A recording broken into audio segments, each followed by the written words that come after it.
I have a lot of different guests on my program. This is one Jim Frawley is one I've been looking forward to for some time. Jim, welcome to the program. Thank you so much for having me. I'm excited to be here.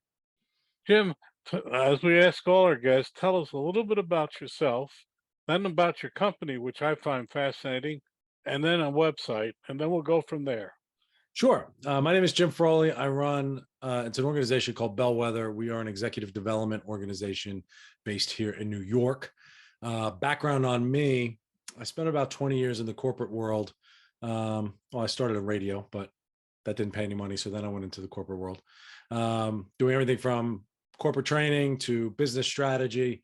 And I kind of fell backwards, took where the wind would take me, and I fell backwards into the financial industry where I found myself running executive communications during the financial crisis for the financial industry, which was like the worst possible job at the worst possible time that you could ever have.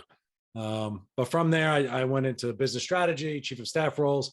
Never quite felt like I fit in. Never quite felt the idea that this was going to be my career, and so I started pursuing something else. And I stumbled upon an executive program, an executive coaching program at Columbia University, saw it, clicked, jumped right on it, became a certified executive coach, and never looked back. Came back the next day, quit my job, launched the business, and that was almost 8 years ago, I think.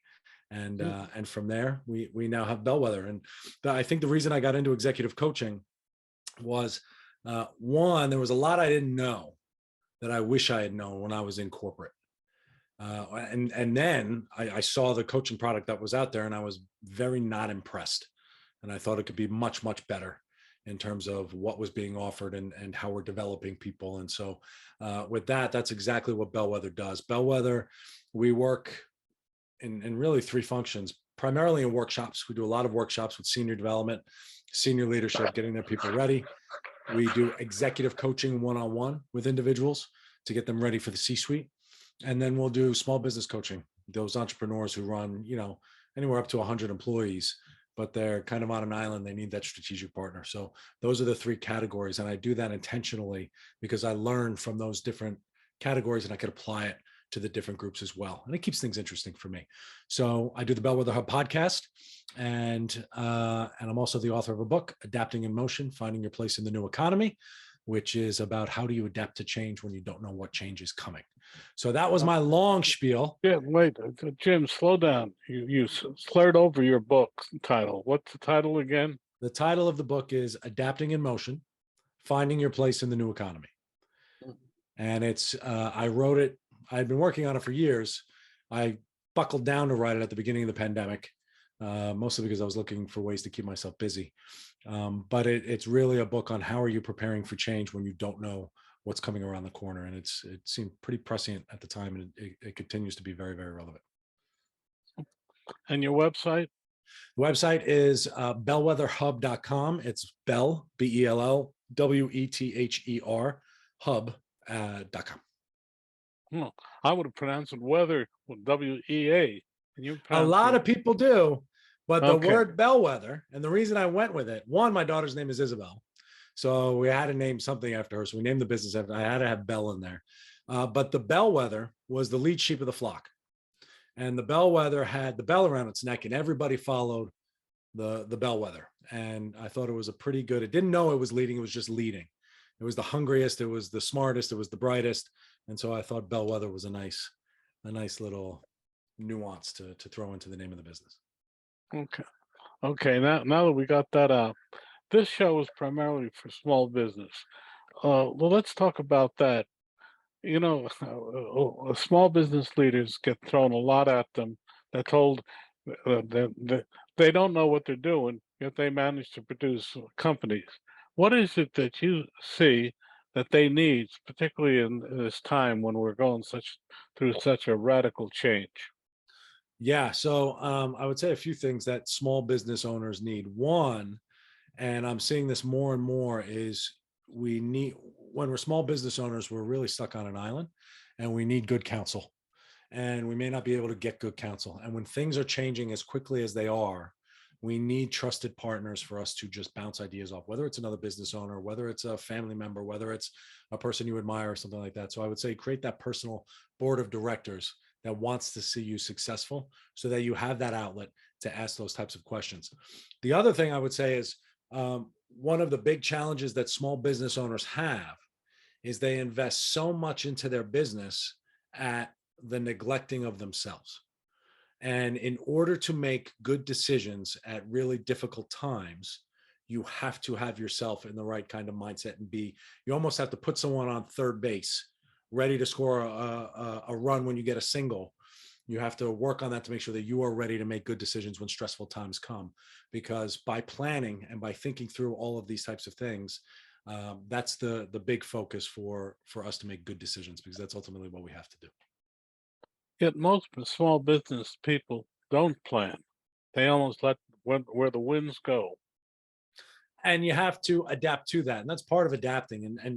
And when you are focused on yourself, the challenge we have with so much change is that change is a distraction. Okay, when we look at whatever change is coming, the pandemic is a distraction. Changing in your industry is a distraction because we're so focused on the change, not how we can actually respond to that type of change. So the wind is going to blow your business in any particular direction. But the one constant throughout all of that constant change is going to be the person making decisions within that. And that's why the focus in this almost opposite way is don't focus on the change, focus on the individual responding to change. Macro change requires a focus on the micro individual. And for us to be ready to make change, that's a lot of work that has to happen. For decisions you're making in 6 months, that work has to begin now, even though you don't know what that change is going to be. And one thing I wish I knew back when I first started my business, we know that it's going to change significantly.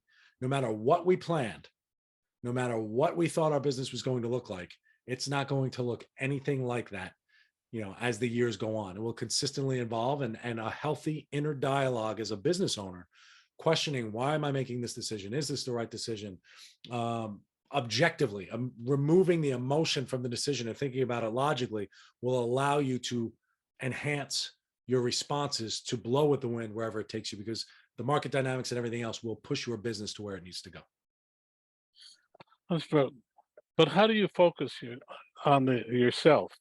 Most people can't focus on themselves, or they're the highest egotists and they don't care about anybody else. All right. So when we're talking about how do you focus on you as an individual, there's a thing in ethical philosophy that states that by helping other people, you become better yourself. And I flip that on its head. I think about it differently. You have to be selfish and think about yourself so that you can actually help other people. And when I got into coaching, there were wellness coaches, and they were the ones that really drove me towards getting into coaching because I didn't quite buy what it was that they were selling. I found it very frustrating. And so one day I just sketched out what wellness actually meant to me. And as a business owner, with constant change, you're doing everything. The stress levels are massive. It's actually a wellness factor in terms of burnout and everything else. So I sketched out what's important for me, and I put it into 3 categories: physical, mental, and then social. Right? A lot of people put spiritual, but I put it social. And physical is just your diet, your fitness, your sleep, which we hear about all the time. Everybody knows it. We all ignore it, but we know that it's there. And for me, if it's going wrong, it's one of those 3 things: my diet, my fitness, or my sleep. But the fun stuff goes into the mental. And as a business owner, I learned when I was becoming a coach, the quality of our life, the quality of our decisions depends on the quality of our inner dialogue. And how are we asking ourselves the right kinds of questions to make sure that we are doing what it is that we need to do? So when I think about mental health, mental wellness, the 3 things that I think about are self-love. How can anyone, like Rousseau said, how can anyone be satisfied in life if they aren't satisfied with the one person they can never be separated from? So that is immensely important in terms of recognizing your capabilities and everything else.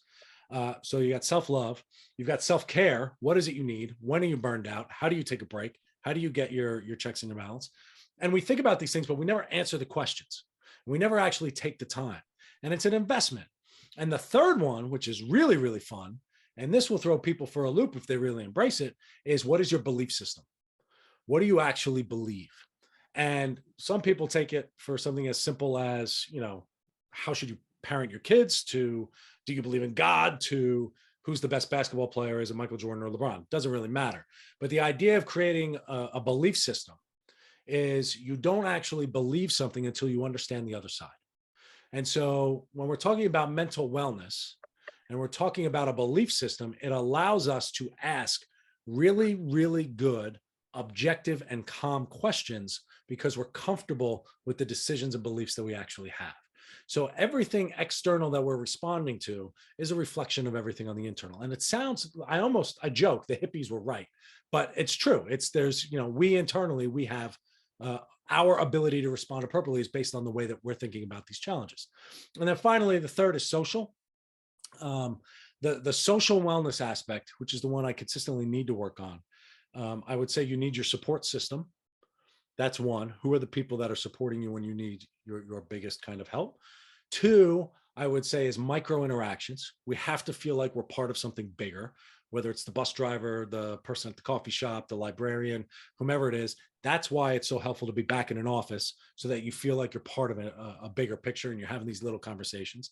And then finally, the third one is newbies. We have to meet new people and we have to meet people with differing perspectives because it challenges that belief system that we had just talked about before.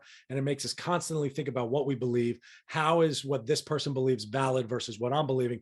And it's this constant, almost philosophical process we have to put ourselves through that allows us to then make good decisions when it comes down to our business.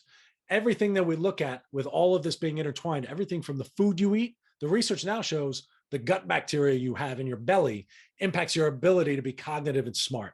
So we're finding all of these relative impacts between your social wellness. People, they say obesity is now social.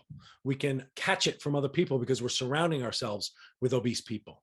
And so how do you change that? And so who we surround ourselves with on a social aspect changes the way we think about ourselves, changes the way we eat about things, changes the way that we're responding to any of the challenges that we have within our business, within our community, within our home. And it's this holistic picture that needs to come together. And it's not a checklist that you have to answer. It's this ongoing inner dialogue to see what's out of whack. How do I get it back in? And it's actually kind of fun. It's a fun little game that you could play. You've really thrown a lot at us. Before we go further, your website again. Sure. The website is Bellwether, Bellwether hub.com. Okay, let me see if I can uh, uh, parrot back to you. So I think I understand. So what you're saying is there's essentially three parts to this to being a better leader, if I'm hearing you correctly. Yeah. The one there's social, there's the health, and the one in the middle is Mental. and the mental. And you're saying if you don't have the positive social and you haven't done something healthy, um, and all they're all going to affect each other and make lead to negative decisions or no decisions. Am I hearing that correctly? Absolutely. It's amazing how when you take a look at the nuance and the way that we interact with other people, and I've seen this myself. When I don't eat appropriately, I treat the people around me in a different way. When I'm under stress, I don't respond to people in the way that I actually should. When I don't get social interaction for an extended period of time, I find the way that I'm eating isn't going as well. I'm not going to the gym. I'm not thinking the things that I actually need to think about, being productive in the business, coming up with new ideas, being creative. Our interactions with all of these people allow us to become more creative and come up with these different types of ideas. So from a physical standpoint, the choices you make, we know the right choices, we just don't make them, but we know the choices: getting enough sleep, eating the right foods, and doing something active every single day. To the mental, what do you think about yourself and how do you embrace yourself and make sure that you're comfortable with the decisions that you're making and understand what it is that you actually believe? To your social network and the people who are driving you to create bigger and better things, they're all very completely intertwined. But a small business leader would say to you, I don't have time for all of that. I'm busy running a business. What, take all this stuff and throw it out the window. Because I'm telling you, Jim Frawley, I don't have time. What do you say to him? Time is relative, and it's all about prioritization. And so a lot of my clients, when I talk to them at the beginning, the first question is, I need more time. Okay. And this is ultimately comes down to time management, and organization is ultimately a prioritization exercise. As a business owner, there are so many things we have to do. If you didn't do them, it would be okay. Okay.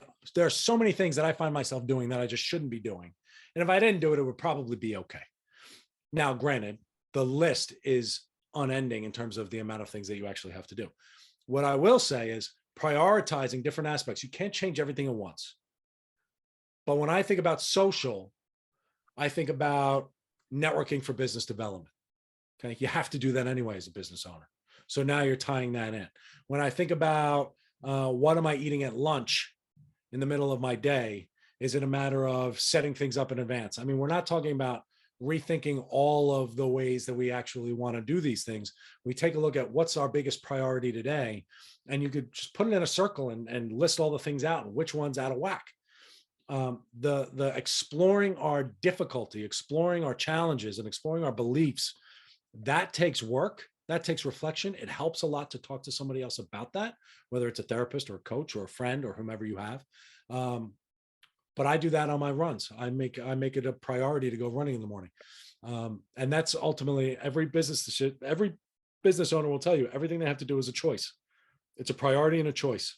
And once you select which one's the biggest priority, you'll find, I mean, if I look back on my time, there was a period where I made a commitment to change some things. I gave up drinking, was a big one. My business tripled almost overnight.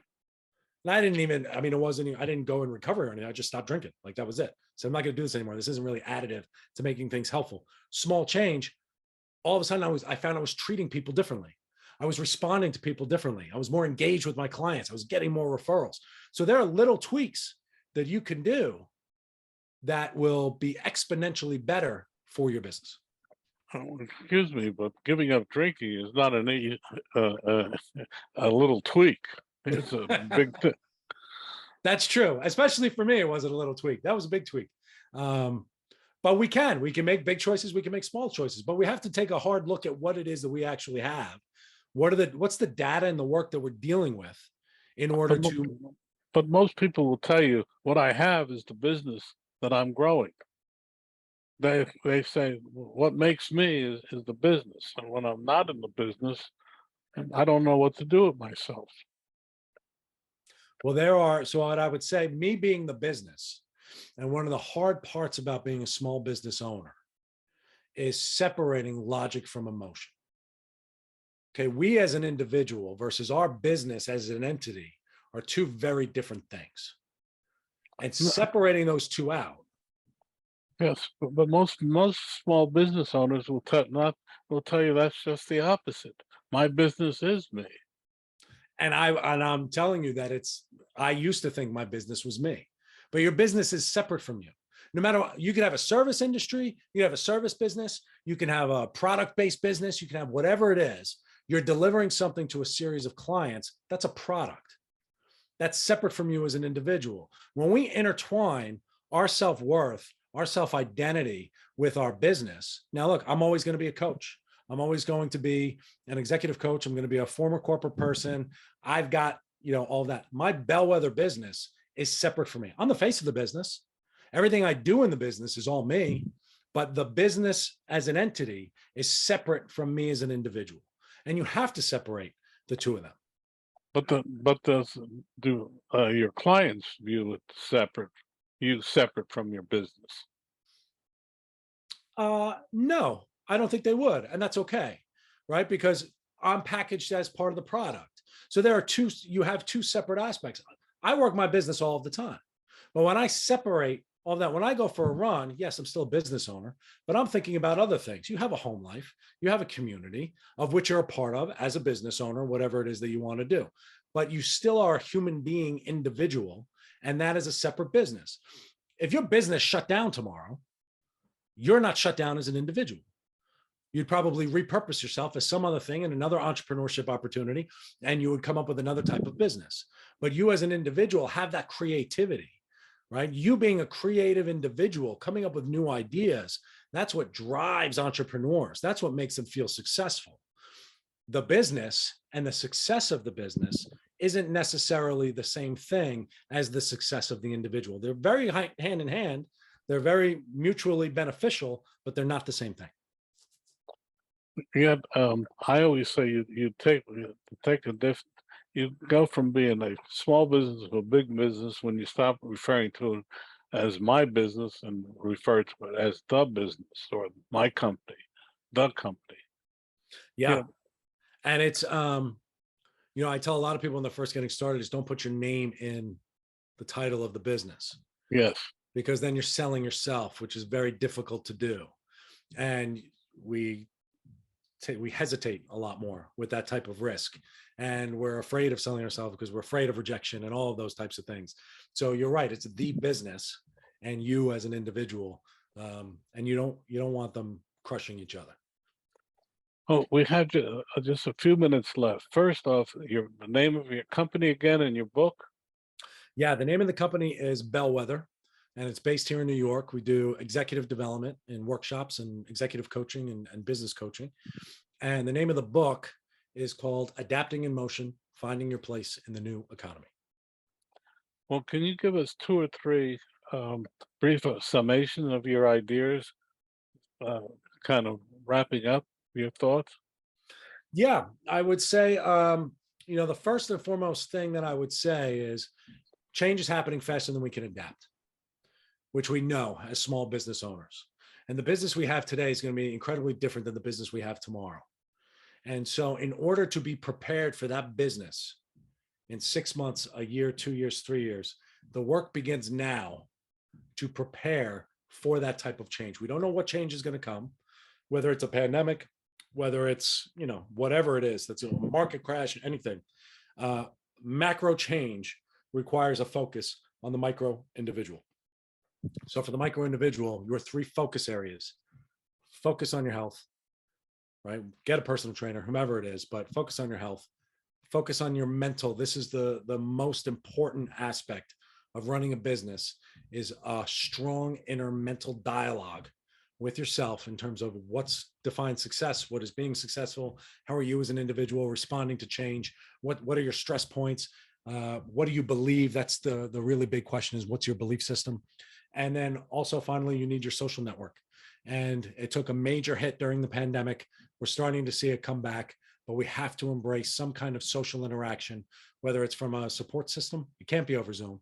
Do it in person. Support system, new experiences with new people, and then those micro interactions of people that we can see.